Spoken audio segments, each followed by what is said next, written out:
모든 영광을 하나님께 올려드립니다. 오늘 창세기 49장 1절부터 33절까지로 잡았습니다만은 다 마치지 못하면 중간에서 마칠 수 있도록 그렇게 하겠습니다.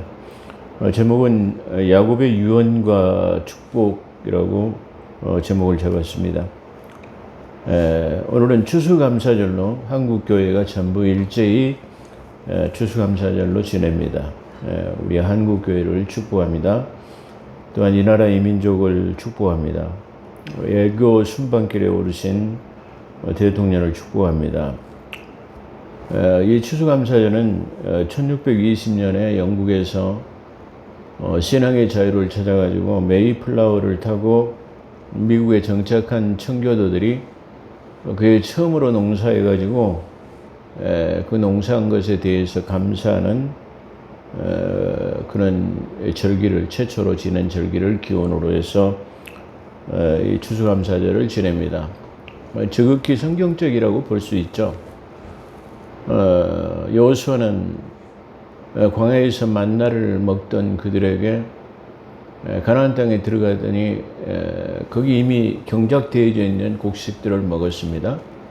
그리고 첫 해 농사 지어가지고 수확한 것을 그 추수단을 들어가지고 하나님 앞에 들어올리는 요제로 흔들어서 드리는 제사로 하나님께 드렸다고 그래요. 최초에 추수한 것을 요제로 하나님 앞에 드린 것이 기록되어 있습니다. 그런 것처럼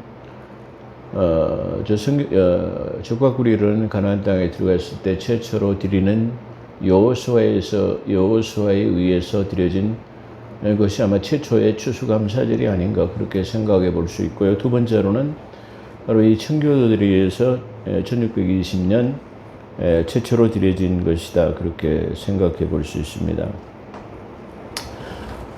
매년 드리는 추수감사지만 우리는 그 추수감사절 1년 동안 우리가 추수할 수 있는 것에 대해서 그리고 1년 동안 베풀어 주신 것에 대해서 감사하는 것입니다. 되돌아보면 전부 감사할 수밖에 없죠. 우리 숨쉬기 운동하는 것도 감사죠. 한 번만 숨을 쉬지 못하면 죽죠. 그런데 햇빛도 주시고 바람도 주시고 또 비도 내리셔가지고 우리가 가뭄 때문에 물이 없어서 걱정하는 일이 없이 항상 적당한 양을 내려주셔가지고 우리가 살 수 있도록 하신 것에 대해서 감사할 수 있습니다. 언젠가 말씀드렸지만 이 11조에 대한 것들의 사람들이 무신론자, 교회를 다니지 않는 사람들이나 하나님을 신앙하지 않는 사람 무신론자라고 그러죠. 교회 다니는 사람도 11조 할 필요 없다 이렇게 생각하는 사람들이 있는데 11조 이전에 우리가 생각해 볼 수 있는 것은 이 산소라고 하는 공기를 우리가 숨쉬지 않으면 죽을 수밖에 없는 이 산소를 하나님께서 다 공급해 주시는 거예요. 때에 따라서 비를 내리시는 것도 바람도 비도 다 하나님께서 내리시는 거예요. 그리고 하나님께서 만드신 이 땅에 와서 살면서 그 영광을 돌리지 않는 것은 아주 모순된 것이다 그렇게 말할 수 있어요. 그렇기 때문에 정해진 11조 그리고 추수감사도 하나님께 영광을 돌리는 것은 지극히 마땅한 창조주에 대한 마땅한 것이다. 창조주에 대한 최소한의 예의다 이렇게 말할 수 있습니다. 그런 측면에서 우리가 다른 때도 또 매년 우리가 맞는 추수감사절이지만 더 뜻깊은 그런 추수감사절 건강하게 해주신 것 그런 것도 다 감사하죠. 안고 일어서는 것까지도 다 감사하죠. 일어날 수 있는 것 자체도 감사합니다. 그런 절기로 보내줬으면 좋겠습니다. 저 청교도들이 3일 동안 지낸 것처럼 그렇게 지내줬으면 좋겠습니다. 윤석열 대통령이 외교 순방길에 올랐습니다. 그런데 김건희 여사하고 동행하지 못하고 혼자 떠나는 그렇게 몹시 안타까운 그런 모습을 우리는 보았습니다. 국내 정치 상황에서 국정농단이라고 하는 미명 아래 공식 석상에 서지 말라는 정치권과 그리고 야당의 압박으로 인해서 이제 공식 일정에 서지 못하는 그렇게 동행하지 못하는 것으로 그렇게 보여집니다. 이 앞전에 문재인 대통령은 그 누구죠? 그 김정숙 여사는 뭐 자기가 대통령처럼 그냥 앞에서 그냥 이렇게 나가고 뭐 혼자 비행기를 가지고 나가고 그렇게 했어도 그건 말하지 않고 왜 그 김건희 여사는 대통령 되기 전에 뭐 검찰에서 무혐의 처분한 그 주가 조작이라는 것 때문에 계속해서 저렇게 압박을 하는지 모르겠어요. 저런 걸 보고 저는 이 국민의힘 국회의원들이 너무나 이 야당에 대해서 대처하지 못하고 싸우지 못하는 그런 나약함을 보이는 것을 아주 안타깝게 생각해 보았습니다. 그래서 이 정치권의 압박 때문에 동행하지 못하고 혼자 가는 것입니다. 생각해 보면은 이게 지금 국내에서 일어나는 일이지만 우리나라 지금 선진국이잖아요. 10개국 안에 들은 선진대열에 있는 이 대한민국의 정치권의 압박으로서 순방길에 오른 대통령이 그 대통령을 혼자 가는 그 대통령을 볼 때 상대국에서 어떻게 생각할 것인가. 다시 말하면 저는 대한민국 대통령인데 정치권을 통솔하지 못해가지고 부인하고 같이 순방길에 오르지 못하고 혼자 갔다라고 하는 그 상대방이 생각할 때 우리나라 대통령을 어떻게 볼 것인가를 한번 생각해 봐야 돼요. 정치권에서 국익을 위해서 이 나라를 생각한다면 그런 일은 도저히 있을 수가 없는 일들이에요. 그렇죠? 그래서 상대방에서 영접을 받는, 순방을 받는 그런 나라에서 우리나라 대통령을 어떻게 볼 것인가를 생각해 봤을 때 저건 결코 선진국으로서의 국익에 도움이 되지 않는다라고 생각해 볼 수 있습니다. 이러한 정치권의 작태는 국위를 손상시키는 머저리 같은 자들의 작태로밖에는 볼 수 없습니다. 제가 자주 쓰는 말이 있는데 저는 욕은 하지 않습니다. 그들에게 그런 사람들을 저는 뭐라고 한다고요? 얼간이들이라고 그렇게 표현하는데 우리는 좀 머저리라고 이렇게 표현해 봤습니다. 그럼 목회자는 어떠냐? 목회자도 마찬가지입니다. 목회자를 한번 비교를 해 볼까요? 목회자도 목회윤리상 반드시 사모와 동행해야 하는 것은 아주 당연한 것입니다. 동등한 대우를 맞는 것이죠. 속된 말로 연탄장수 마누라는 연탄장수가 되는 것이고 학교 선생이 되면 선생의 사모가 되는 것이고 뭐 이렇게 그 남편이 어떤 사람인가에 따라서 사모의 지위도 달라지게 되는 것이 부인의 지위도 달라지는 것이죠. 그런 것과 마찬가지다. 이렇게 볼 수 있는데 목회윤리도 마찬가지죠. 목회윤리상 반드시 사모와 동행해야 하는 것이 아주 당연한 것입니다. 어디로 가도 이게 사모하고 같이 동행해야 되는 것을 말합니다. 저는 지금까지 목회하면서 25년간 혼자 독단적으로 뭐 신방을 하거나 뭐 어디 가거나 그런 적이 한 번도 없어요. 그 목회윤리상 필요한 것이고요. 그거는 특히 성도들을 신방할 때는 더욱 그리해야 합니다. 성도들을 신방할 때 목사 혼자님 가고 여성도 혼자 있다거나 뭐 또 여목사님이 신방하는데 남자 목사님 혼자 있다든가 뭐 이런 경우도 있겠죠. 제가 표현하는 것은 바로 말하고자 하는 것은 그런 거예요. 그래서 사모를 대동하는 것은 모든 의혹을 불식시키고 또 남자 목사님이 할 수 없는 감성적인 디테일한 것들도 사모가 보완할 수 있기 때문입니다. 그렇기 때문에 아주 중요한 부분이고요. 또 그런 맥락에서 본다면 예교도 마찬가지다. 그렇게 말씀드릴 수 있을 것입니다. 그런 측면에서 우리나라 이 정치권에 있는 분들이 어떤 것이 우리 국위를 위해서 유익이 된가, 나라를 위해서 어떤 것이 유익이 된가, 어떻게 하면 국가 민복을 위해서 잘 살 수 있는 나라 민족이 될 것인가를 머리 맞대고 연구해야 하는 것이 국회의원들이 아닌가 그렇게 생각합니다. 그런데 수억 되는 세비를 받아먹고 9명이나 되는 보좌관들을 두는 사람들이 하는 작태가 어디 시골에 무슨 동네 이장 반상회만도 못하는 그 청문회를 보면은 국정감사에서도 그냥 악만 쓰는 그런 그 국회의원들이, 그런 사람들 국회의원 자격이 있습니까? 저는 시골 어딘 동네 통장만도 못하는 사람들이라 그렇게밖에 저는 볼 수가 없습니다. 다 모든 걸 재백수하고요. 본문으로 내막는 귀한 시간으로 축복합니다. 자, 앞선 설교 48장에서는 야곱이 요셉의 두 아들이 있었는데, 그 애굽에서 나온 므낫세와 에브라임의 두 아들이 있죠. 그래서 이 두 아들에 대해서 자기 아들처럼 장자권의 두 몫의 분깃을 에브라임과 므낫세에게 내 아들이 된단 말이야. 저는 네 아들이 네가 낳았지만 내 아들이 같이 여기겠단 말이야. 그 말은 장자의 계승권을 그들에게 주겠다. 다시 말하면 장자는 두 몫의 분깃을 받아야 하는데 아들이 12명이면 재산을 12개로 쪼개야 돼요.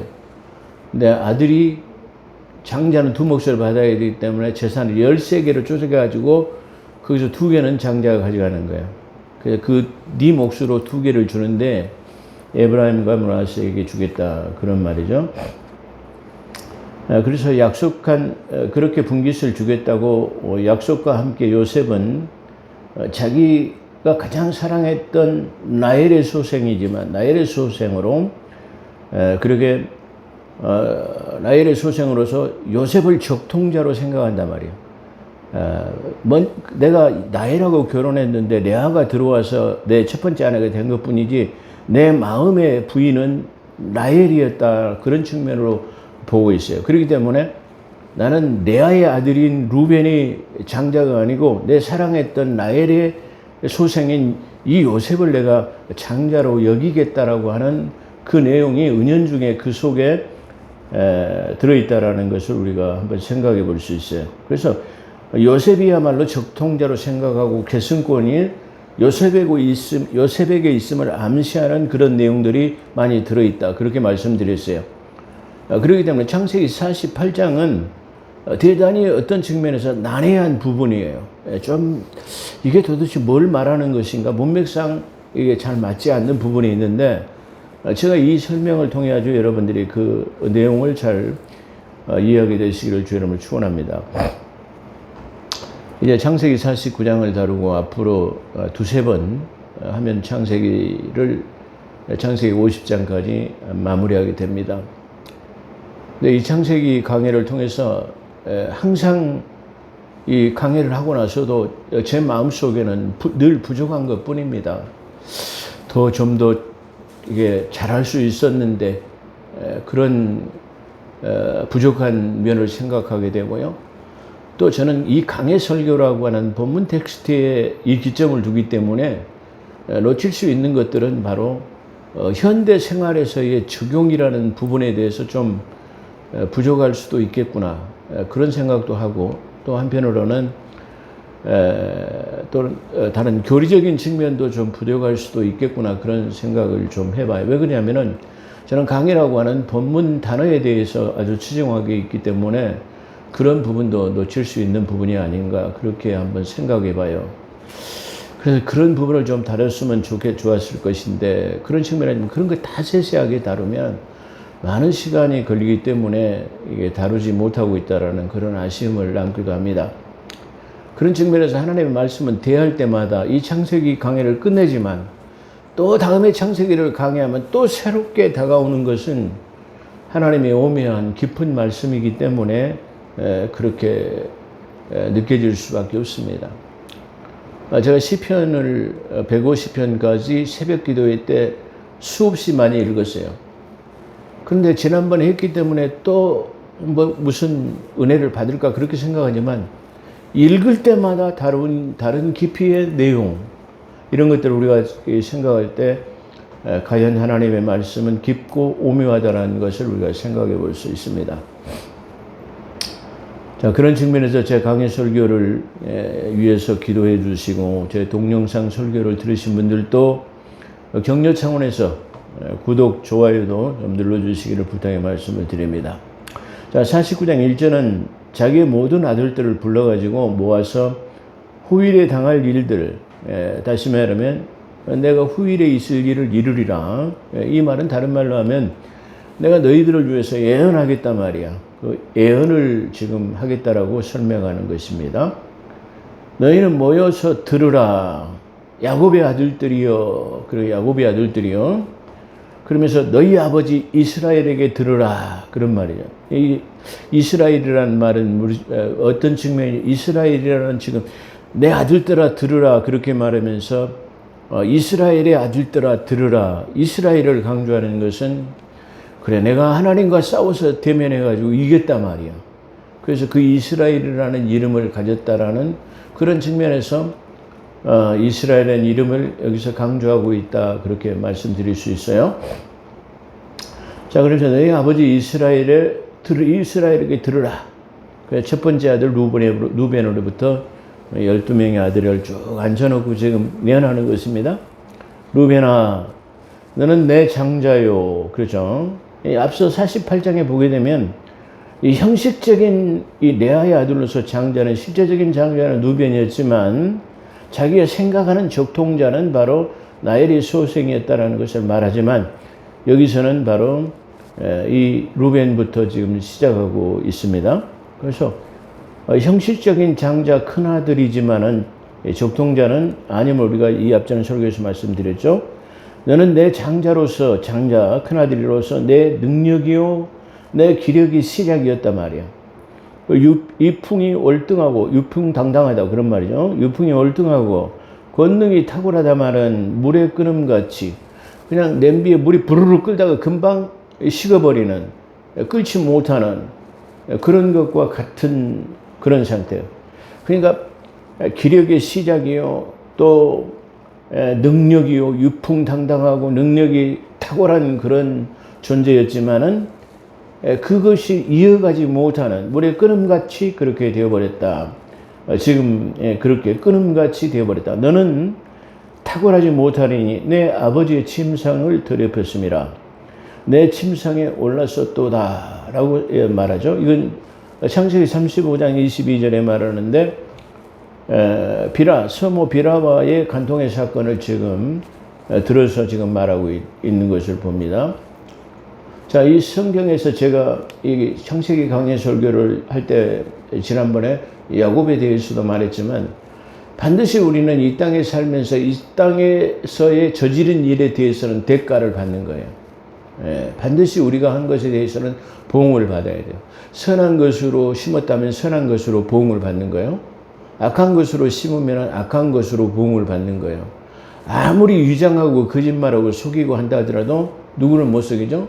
어떤 사람이 그러더라고요. 속일 수 없는 사람이 있다. 자기 자신을 속일 수 없을 것이다. 이재명 씨를 향해서 말하지만 아무리 거짓말하고 위증하고 별걸 다 해도 결국은 그것이 스스로 다 밝히게 되는 경우가 있다. 그렇게 말씀드릴 수 있어요. 김문기라는 사람을 도시개발 사장이라는 사람인데 그 사람을 몰랐다고 그래요. 근데 그게 여행 가가지고 골프 치고 사진 찍고 이런 것들이 다 나타나서 거짓말이라는 건 나타났죠. 그런 것처럼 아무리 위장하고 숨긴다 하더라도 숨길 수 없는 사람이 있죠. 그게 누구냐면 하나님이에요. 하나님이고 그리고 또 하나는 본인 스스로의 자신일 것이다. 자신이 범죄하면 그것에 대한 그 트라우마 때문에 늘 일생 동안 고민하고 걱정하고 살아가는 그런 모습을 봅니다. 그렇기 때문에 우리는 편안히 자고 쉬고 눕고 자기도 하려면 어떻게 해요? 우리의 신상이 이로운 편한 것처럼 우리가 모든 일에 대해서 여한을 남기지 않는 그런 일을 해야만이 우리의 삶이 평온할 수밖에 없다. 그렇게 말할 수 있을 것입니다. 그래서 여기서도 여지없이 지금 자기 큰아들에 대해 루벤에 대해서 너는 그렇게 기력이 시작이었고 탁월하고 유풍당당하고 아주 체력이 건강했던 모양이죠. 그랬지만은 너는 물의 끓음같이 이게 흐르지 못한단 말이야. 아마 그런 측면으로 말한 것 같습니다. 그 다음에 두 번째 아들 시므온과 레위에 대해서 너희는 형제다 말이야. 지금 전부 다 이 사람들은 지금 레아의 소생들이죠. 레아의 소생들이다. 그런 말이죠. 근데 그들은 칼은 폭력의 도구로다. 폭력의 도구였다. 자네하는 칼이로다. 이렇게 말하죠. 이건 지금 이 두 사람을 통해서 말하는데 이 사람이 누구냐면 창세기 34장 25절을 보게 되면 자기 동생 그 여동생 하나가 있는데 디나죠, 디나. 디나가 세겜 성읍에 다시 요즘 말로 하면 쇼핑하러 갔어요. 놀러 갔어요. 아이 쇼핑하러 갔다가 세겜의 추장의 이 눈에 들어가지고 성폭행을 당한 일이 있었죠. 그걸 통해 가지고 지금 이 시므온과 너희가 우리하고 통혼하려면 너희가 할례를 받아야 된단 말이에요. 그래가지고 그들이 그걸 좋게 여겨가지고 만약에 저들과 우리가 통혼하면 저들이 가지고 있는 저 거대한 양떼들이 전부 다 우리 거이 될 수 있어 말이야. 이렇게 생각하고 그걸 좋게 여겨가지고 다 세겜 성읍에 사는 사람들이 다 할례를 받았어요. 할례를 받으면 8일 정도 되어야 전부 다 아물게 되는데 3일 되었을 때 이 시므온과 네이가 칼을 차고 들어가가지고 움직이지 못하는 세겜 성읍의 남자들을 전부 다 도륙해 버렸어요. 그들의 재산을 전부 다 약탈하고 그의 짐승떼를 다 모든 것을 가져왔어요. 그걸 지금 말하는 거예요. 폭력에 잔해하는 칼로 폭력의 도구로 사용됐다고 말하는데 창세기 34장 25절을 말하는 거예요. 이 디나의 사건을 말하는 것으로 세겜과 그의 아비 하몰과 세겜 성읍의 남자들을 할례를 받아 움직이지 못한 상태에서의 도륙하는 것을 말합니다. 내 화나 그들의 모의에 상관하지 말지어다. 그들이 그들의 분노대로 사람을 죽이고 그들의 혈기대로 소의 발목에 힘줄을 끊었음이로다. 그렇게 말해요. 모든 재산을 다 약탈해가지고 쓸 수 없도록 만드는 그런 상태를 지금 말했는데 그걸 지금 이 야곱이 그때 아주 우리 소수민족으로서는 주변의 모든 강국 사람들에게 이런 일을 통해 가지고 이게 이 더러운 냄새를 풍기게 되었다라고 하는 내용의 창세기에 나타나게 되는 거죠. 그걸 지금 여기서 지금 말하는 거예요. 그렇게 노여움이 그들의 노여움, 다시 말하면 아버지, 어머니, 아버지를 잃은 사람들, 형이나 자매를, 형들을 잃어버린 남자들을 모두 잃은 사람들이 그들이 얼마나 쉽게 말하면 저주를 하겠어요. 그들의 노여움이 혹독하니, 그런 말이죠. 혹독하니 저주를 받을 것이요. 분개가 맹렬하니 저주를 받을 것이라. 그들이 야곱 중에서 나누며 이스라엘 중에서 흩으리로다. 그랬어요. 자, 그러니까 이런 일들 때문에 자기 12형제 중에서도 좀 이게 거리를 둔단 말이야. 나뉘었다라는 말은 거리를 두고 항상 가까이 하지 않는 것을 말해요. 그런 계기로. 그렇잖아요. 자기 형제 12명 중에서 저 2명이 아주 모든 한두 사람도 아니고 세겜 성읍에 사는 모든 사람들을 도륙했기 때문에 얼마나 많은 사람을 죽였고 얼마나 많은 재산을 약탈했고 또 얼마나 많은 짐승떼를 이게 노예를 했나 이걸 지금 말하는 거죠. 그러니까 당연히 경계할 수밖에 없는 측면이고 또 그래서 그들은 이게 한데 모으지 못하고 흩어지는 그런 결과를 가져왔다고 그렇게 말합니다. 이건 창세기 34장 28절 29절의 내용을 말하는 거예요. 이 성경이 위대한 것은 자기 자신도 마찬가지고 자기의 자녀가 마찬가지고 누가 됐더라도 잘못된 치부를 있는 그대로 사실 그대로 적나라하게 이게 말하고 있다. 그걸 통해서 우리가 무엇을 교훈으로 얻을 수 있는가를 이 성경이 기록하고 있다. 그걸 우리가 말할 수 있어요. 그렇기 때문에 우리는 이런 것들을 통해 가지고 이 잘못된 일들을 통해서 그의 일생들이 어떻게 변화되어질 것인가를 여기서 말하고 있어요. 그렇기 때문에 우리가 우리의 삶의 적용을 아까 제가 말씀드린 삶의 적용을 한다고 한다면 우리가 이 살아가는 여정 중에서 평온하고 축복을 받는 삶이 되려고 한다면 바로 남에게부터 이 저주를 받지 않는 삶, 기왕이면 축복을 받는 삶이 되어져야 될 것이다. 그렇게 말씀드릴 수 있어요. 그걸 우리에게 교훈으로 주기 위해서 이 내용들을 기록해 놓았다. 그렇게 말씀드릴 수 있어요. 그래서 그들 중에서 흩어지리로다. 창세기 34장 28절과 29절에 세겜 성읍에서의 약탈 사건을 말하고 있으므로 그 사건으로 저주를 받게 될 것이며 흩어짐을 당하게 될 것임을 예언하는 것으로 보여집니다. 8절은 이제 네 번째 아들인 유다에 대한 예언으로 지금 시작합니다. 자, 유다는 사자 새끼로다. 유다를 사자 새끼로 비유했어요. 이 사자 새끼는 시간이 지나면 이 거대한 숫사자, 암사자로 이렇게 변하겠죠. 자, 여기서 사자 새끼는 시간이 흐른다면 아주 용맹한 맹수가 될 것이다 라는 것을 암시하는 것입니다. 그게 사자가 될 것이다. 그런 뜻으로 유다 지파의 사자는, 그러니까 이 유다 지파의 혈통을 타고 다시 말해 예수 그리스도가 탄생해요. 그러니까 장자인 누구죠? 요셉을 통해서 오는 것이 아니라 유다의 혈통을 타고 오시겠다. 지금 그렇게 말하는 거죠. 그래서 유다 지파의 사자는 예수 그리스도를 나타낸 것으로, 초림에서는 어린 양으로 그렇게 나타나죠. 두 번째 재림 때는 찢는 사자로 그렇게 나타나게 되는 것입니다. 그렇기 때문에 예수 그리스도는 두 가지 유형을 가지고 있는데, 십자가에 못 달리기 전에는 어린 양으로서 유월절의 양으로, 그 다음에 재림하실 때는 이제 모든 자기를 믿지 않는 대적자들을 이렇게 물리치시기 위해서 내려오시는 분이다. 이렇게 말씀드릴 수 있어요. 유다야, 너는 내 형제 중에서 찬송이 될 것이다. 내 형제 중에서 네가 네 후손을 통해 가지고 예수 그리스도 오게 되면 찬송이 될 것이다 말이야. 내 손이 내 원수의 목을 내 손이 누구의? 유다의 손. 다시 말해 유다 지파의 사자인 예수 그리스도를 통해서 원수의 목을 잡을 것이요. 내 아버지 아들들이 내 앞에서 절하리. 모든 형제들이 유다에게 절하게 될 것이다. 마치 그 요셉에게 11 형제들이 내게 절하더이다 라고 하는 것처럼 이제 예수 그리스도 앞에 모든 사람이 그 앞에 절하게 될 것이다. 지금 그렇게 말합니다. 유다는 사자 새끼로다. 내 아들들아, 너는 움킨 것을 찢고, 내 아들아, 유다를 말하는 거죠. 너는 움킨 것을 찢고 올라갔도다. 그가 엎드리고 웅크림이 숫사자 같고 암사자 같으니 누가 그를 범할 수 없다는 말이죠. 자, 이 내용은 시간 관계상 제가 말씀드릴 수 없고요. 민수기서 23장과 24절에 성취되었습니다.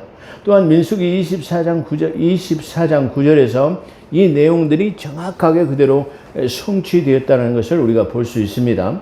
시간 관계상 말씀드리지 못하지만 민수기서 23장 24절, 민수기서 24장 9절을 참고하시기를 바랍니다. 또한 10절에 보게 되면 규가 유다를 떠나지 아니하며 통치자의 지팡이가 그 발사에서 떠나지 아니하기를 실로가 오시게, 여기 실로는 뭐예요? 예수 그리스도가 오시기까지, 그런 말이에요. 그래서 여기서 규는 뭐를 말하죠? 규는 통치자의 홀을 상징하는 홀을 말하는 거예요. 홀. 물론 지팡이도의 일종의 족장으로서의 그 권위와 상징을 나타내는 그런 것을 말해요. 이에 앞전 창세기 28장에서의 그 야곱의 지팡이에 대해서 말씀을 드렸지만, 이 족장의 지팡이는 계속해서 다음 족장에게 이렇게 계승되어지는 계승공과 같은 것을 말해요. 그래서 지팡이를 짚고 있는 것은 저가 우리의 족장이야, 그런 걸 말해요. 통치자의 홀 같은 거예요. 더 중요한 것은 바로 이 지팡이만 가지고 도망갔던 이 야곱이 숫꽃이라고 하는 그 베델이죠. 베델에서 돌베개를 잡고 거기다 기름을 부었어요. 그러면 기름이 어디서 났는가? 축복의 조상인 이 지팡이에는 축복하기 위해서 이게 준비되었다고 항상 거기에 매달려 있는 것이 있는데, 그 말은 기름병이에요. 그 말씀드린 적이 있어요. 성경에는 그런 거 없습니다. 그런데 우리가 추론 가능하게 하는 것, 저 기름이 어디서 났을까 생각해 보면 그 지팡이에는 항상 족장을 상징하고 그 축복하기 위한 것이 거기에 매달려 있을 것이다. 그렇게 생각해 보는 것입니다. 그래서 규라는 것은 바로 통치자의 홀을 말하는 것이고, 그 홀이 유다를 떠나지 아니하며 통치자가 지팡이가 그 발사에서 떠나지 아니하기를 실로가 오시기까지, 실로 예수 그리스도 오시기까지 이르리라. 그의 모든 백성이 그에게 복종하리로다. 여기서 규는 통치자의 홀이라고 말씀드렸죠. 지팡이에 대해서도 창세기 28장에 말씀드렸고, 간단하게 제가 설명을 드렸습니다. 지팡이라는 건 아주 위대한 거죠. 우리가 모세도 뭘 가지고 있었죠? 모세도 지팡이를 가지고 있잖아요. 그 부족의 이 족장이라는 것을 암시하는 거예요. 그래서 바로 이 구약시대의 족장들은 반드시 이게 항상 족장인 것을 나타내기 위한 지팡이. 지팡이는 인도자의 어떤 것을 나타내기도 하는 거죠. 중요한 의미가 들어있습니다. 그의 나귀는 여기서 그는 누구죠? 예수 그리스도. 예수 그리스도가 타는 나귀는 포도나무에 매며 그의 암나귀 새끼는 아름다운 포도나무에 매일 것이다. 암나귀 새끼는 예수님께서 예루살렘에 입성하실 때 뭘 탔죠? 감람산 벳박에 있는 매어 있는 나귀를 끌고 오라. 어린 나귀 새끼를 끌고 오라 그러죠. 감람산 벳박이라는 말은 덜 익은 무화과 나무라는 뜻이에요. 덜 익은 무화과 나무에서 빼가지고 아마 예루살렘 입성하고 이게 걸어놓으신 다음에 매일 때는 포도나무에 아마 매였던 것으로 그렇게 보여집니다. 자, 어찌됐든 간에 그 암나귀 새끼는 아름다운 포도나무에 매일 것이며 나귀 새끼로 예루살렘에 입성하신 걸 나타내죠. 그렇게 나귀이자 포도나무에 매여 있던 것 같습니다. 맬 것입니다 하고 표현하는 거죠. 그러니까 이 성경에서의 이 두 개의 중요한 나무가, 두 개의 중요한 나무? 어떻게 보면 세 개의 중요한 나무가 있습니다. 첫 번째는 포도나무인데 이 포도나무는 예수 그리스도를 상징하는 나무죠. 그 다음에 두 번째는 감람류랑 올리브나무라고 이렇게 말하는데, 올리브나무는 기름을 항상 기름을 상징하고, 저 이스라엘을 뭘로 상징하죠? 이스라엘도 역시 이 감람, 올리브로 표현하는 그런 모습으로 지금 나타나고 있기 때문에 중요합니다. 포도나무는 바로 예수 그리스도를 상징하기 때문에 중요해요. 포도나무, 올리브나무, 그 다음 또 있죠? 무화과 나무가 이스라엘을 상징하죠. 이스라엘을. 올리브는 기름을 상징. 그 다음에 또 중요한 나무가 있죠? 무슨 나무예요? 종려나무. 의의 종려나무인데, 종려나무는 믿음의 사람을 나타냅니다. 종려나무는 시간이 흐르면 흐를수록 열매를 많이 맺고, 나이가 많이 먹으면 먹을수록 이 나무는 잎이 청청해지고 진액이 풍족해지는 그런 나무예요. 그렇기 때문에 의인들을 상징할 때는 종려나무, 이스라엘을 상징할 때는 무화과나무, 그 다음에 올리브나무는 기름을 상징하는, 예수님은 포도나무. 이 나무는 성경에서 대단히 소중하게 나타나는 그런 나무이다. 그렇게 말씀드릴 수 있어요. 자, 그래서 그 다음에 또 그 옷은 포도주에 빨며 포도주에 붓게 된다는 말이야. 요한계시록에 보면 요한계시록 19장에 흰 말을 타신 12,000 스타존의 피가 옷이 붉게 된다. 피를 통해서 이게 다시 말하면 재림의 심판을 나타내는 그런 대목이에요. 그래서 예수 그리스도가 홀과 지팡이가 떠나지 않고 실로가 오시길 때까지, 그가 오시면 이 감람산 벳박에 있는 암나귀 새끼를 타고 예루살렘에 입성하시고, 그 다음에 오실 때는 바로 이와 같이 포도나무에 이게 포도즙에 이게 포도즙들을 말하는데 심판이 있을 거다. 그걸 상징적으로 나타낸 것이다. 그렇게 말씀드릴 수 있는데, 또 그 옷은 포도주의 빨매, 그의 복장은 포도즙의 빨리로다. 그의 눈은 포도주로 인하여 붉겠고 그의 이는 우유로 말미암아 희게 되리라. 눈도 붉어진다는 말. 어떤 말이죠? 다시면은 이 사륙의 현장 때문에 아마 그때 눈이 붓는다는 말이 아니고 온 세상이 눈으로 쳐다보니까 다 이 피밭이 된다라는 그런 뜻이, 눈이 붓게 된다라는 그런 뜻이 아니고, 성경에는 대단히 아주 비유적인 이런 표현들이 많이 있죠. 은유적인 표현들이. 눈이 붓는다는 말인데 실제로 이게 포도주에 취해가지고 눈이 이게 붓다라는 의미가 아니라 이게 모두가 전부 다 빨으니까 이렇게 보면 전부 다 붓다라는 그런 의미도 사용할 수 있어요. 물론 포도주에 취하게 되면 얼굴도 붉어지게 될 수도 있는 것이다. 그렇게 말씀드릴 수 있어요. 자, 오늘은 유다까지, 다시 말해 12명의 아들 중에서 네 번째 아들 유다까지를 말씀드렸습니다. 기도하겠습니다.